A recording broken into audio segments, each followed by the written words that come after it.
So please join me in welcoming EO San Francisco member and my friend, Brent Freeman.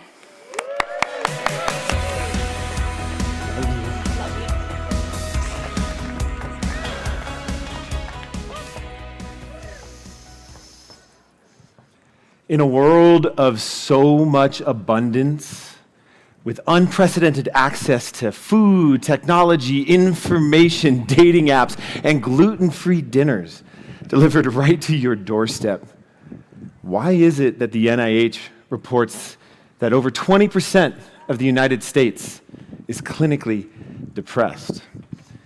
And what's worse is when it comes to entrepreneurs, the statistics are even more grim, with over 33% of us suffering from clinical depression and 60% having a depressed thought at least one time per week. But how can this be when we're meant to be the eternal optimists, the crazy ones, the rebels, the ones with the big vision for all to follow? Didn't we start our company to make the world and our lives better somehow? But we find ourselves day in and day out on that hedonic treadmill, chasing some sort of exit pop, some sort of financial gain. And when we get there, if we get there, we find ourselves being emotionally exhausted, physically burnt out, and shockingly disillusioned inside. And if you're anything like me, when I started my first company 15 years ago, I thought the path to happiness was at the end of the financial rainbow. And once I got there, I'd be able to fix all the destruction I created in my wake. Man, was I wrong. What I've realized now, and what I'll talk to you a little bit about today, is that the paradox of the universe is as soon as I slowed down, went inward, and discovered what made me smile from the inside out, what I refer to as joy, the faster my dreams have come true. You see, we're all born with the ability to experience joy pre-wired into our genetic code. It's a part of who we are. But it's someplace, somewhere along the lines, a decidedly less joyful program begins to seep into our subconscious, programmed by our parents, society, media, shareholders, friends, all telling us what success looks like. And that program, it's good because it helps us make sense of the world and solve complex problems and create shortcuts. But the problem is that that program is not designed to help us thrive. It's only designed to help us survive. And the problem there is that in the process, we lose touch with joy. This phenomena of losing touch with joy is so prevalent in our society that it's become a pandemic in its own right, silently sucking the lives out of all of those affected, myself included. But unlike the coronavirus, this pandemic is so under-talked about, so taboo, that when I went to my doctor and said, "Hey, doc, something's wrong. I'm feeling a little depressed," he just ripped me a prescription, sent me on my way, and hoped that the problem would get better. But it didn't. It only got worse. I was 33 years old 3 years ago, and from the outside looking in, I had it all. I had the fancy car, the penthouse apartment, my own business. But from the inside looking out, I was spiraling downward in a deep and dark depression, going through a devastating divorce, business on the brink of bankruptcy, business partner litigation, 40 pounds overweight, and so far removed from community and joy that one crisp Tuesday morning in San Francisco, I actually thought that taking my life would be better than carrying on. And the moment that suicidal thought crept into my mind was like a moment where time seemed to stop. And my internal reality became more real than my external surroundings. And that thought fragment compounded on itself, and it's an all too dangerous and dark place with those who have depression understand, because it creates hopelessness. And I'm standing there at my window, feeling this hopelessness. I see a white, fluffy cloud pass in front of my face, and it reminds me of a technique that I had learned when trying to figure out how to meditate a few years before that, called noting. And what noting does is it allows you to separate your thoughts from your identity.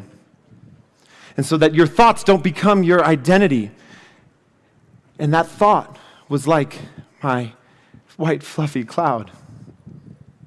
Only temporary, always just passing, and the sun is always shining behind it. And as I sat there at my window, I took a step back and watched as my dark cloud passed me by, because I realized that my suicidal thought did not make me suicidal. That my power was in separating my thoughts from my identity. And that little bit of hope, albeit small, snapped me out of my hopelessness. And I began to wonder, how the hell did I get in front of this window in the first place? And I remembered to a forum mate of mine, leave it to forum mates to tell it like it is. A few weeks before that, he told me, Brent, life is happening to you, not for you. And he was right. Life was happening to me, not for me. I had become a victim of my life's circumstances, doing the same shit day in and day out, jumping on that hedonic treadmill, the entrepreneurial treadmill, chasing a financial exit and expecting different results. It's the definition of insanity. And I realized right then and there, staring at that window, that if I wanted everything to change, I needed to change everything. And so that day I did something different.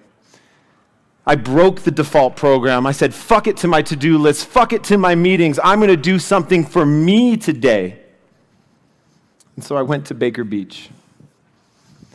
Magical, magical place, birthplace of Burning Man and so much else. And I sat down on the rocks and I watched a sunset for the first time in years.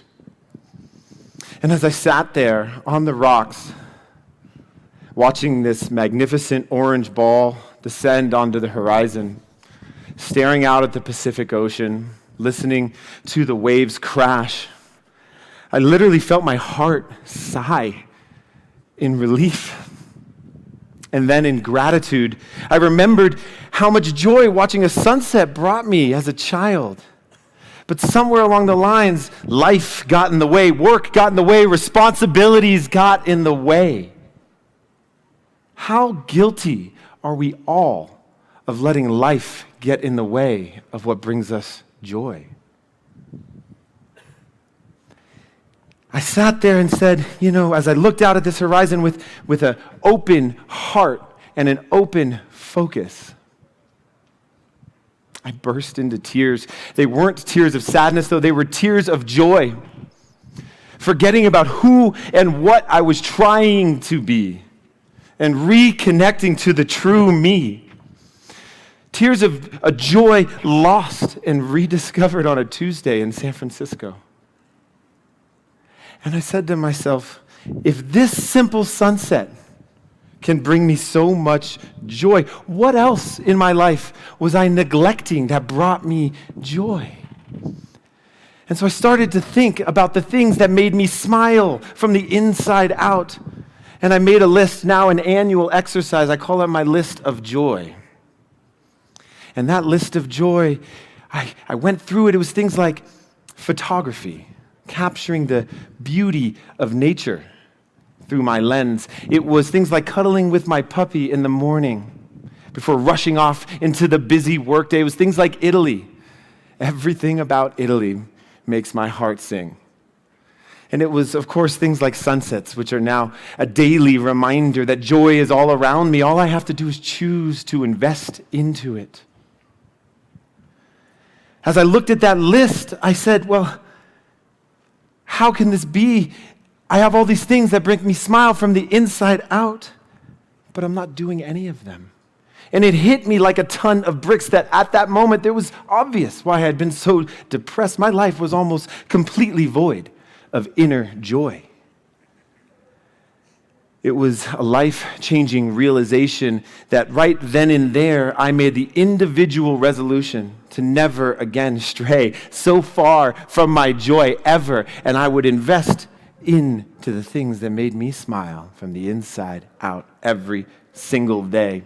Fast forward 3 years later, it has sparked a personal renaissance beyond my wildest dreams. I went from being devastatingly divorced to finding the true love of my life, sitting right there. I went from 40 pounds overweight to losing 30. I went from daydreaming about Italy to living there 2 to 3 months out of the year. I went from a business on the brink of bankruptcy to tripling in size and profit and being recognized as one of the most innovative companies in the world to work for. And in 2020, when the world was falling apart and bad news was abound, I got a phone call that told me I was going to be knighted by the Italian royal family. It was the most wild transformation I've ever experienced in my entire life. But when I take a step back and look at the compounding effects of daily investment into joy, the ROJ, the return on joy, is real. 10 years ago, I thought that the entrepreneurial grind and hustle and long hours and the financial gain was the path to happiness and success. What I've realized is that the paradox of the universe is that the more we slow down, turn inward, and invest into the things that make us all smile from the inside out, the faster our dreams will come true. And so I hope my story of rediscovering joy at the age of 33 on a beach in San Francisco inspires you to this week slow down for a second. Take out a pen and paper and make a list of the things that make you smile from the inside out. Because I'll leave you with this one thought, which is 3 years from today, what would your life look like if you invested into joy every single day? Thank you. Thank you. Thank you, Brent. Thank you. That was great.